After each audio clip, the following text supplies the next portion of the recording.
Hello there gorgeous gamers and welcome back to Pure Play TV, and we've got another PSVR 2 review for you. Are you sick of them yet? I hope not, because this one is a really fun and silly release, and of course I'm talking about GORN, which has a PSVR 2 version, which is a free upgrade for owners of the game on the original PSVR. Let's get into it.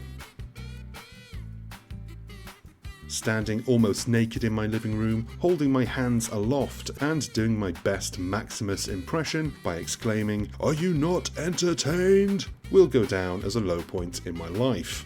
Not the lowest point, but it's down there. But getting to that point of my existence was quite fun. GORN is a brawler with no story to speak of. You simply enter the game, tweak whatever settings you want to tweak to make for the optimal experience. And it's a world apart from the original PSVR version, which used the PS Move ones for movement and combat. It was clunky and uncomfortable, requiring players to swing their arms to move around. A limitation of the hardware, sure, but an annoyance all the same.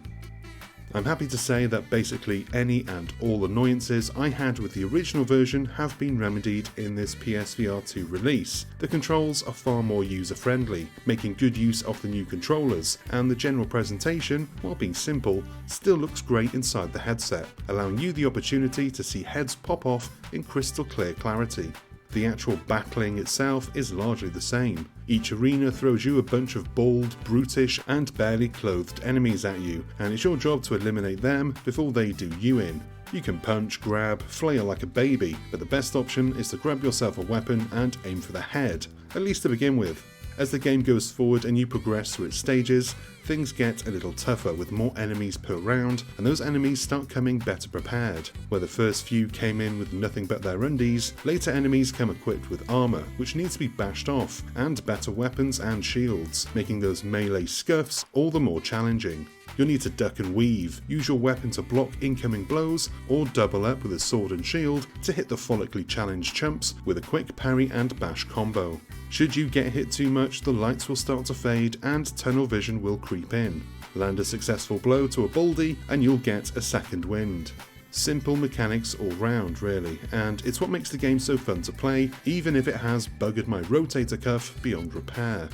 Mind you, GORN, for all of its comic violence, is quite graphic in its depiction of Mortal Kombat, though it's not quite as brutal as the fatalities found in the famed fighting series. But still, heads fly off, limbs can be severed, and you're free to disrespect the dead, either by physically squatting over them and delivering a virtual teabagging, or by hacking at their bodies. Blood spews and spatters in a comical way, but I'd still say it's a bit much for younger players. Now we all know the official line is that VR is not for use by those under 12, blah blah blah.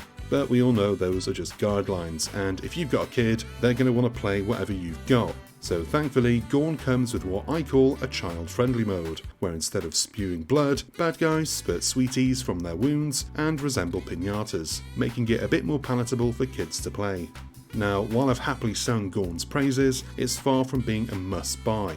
Sure, if you own it already, there's no reason not to dip in again with this improved version. It's a free upgrade after all. But for those coming in green and hoping for more, well, there just isn't more. This is what you get. There are no deep mechanics at play here, no RPG style leveling system. You simply fight your way through the arenas and have a good giggle along the way. It's not a game that you'll play for hours on end, unless you're a true brute who loves violence. It's more a half-hour muck-around kind of game, which in VR I find to be totally acceptable.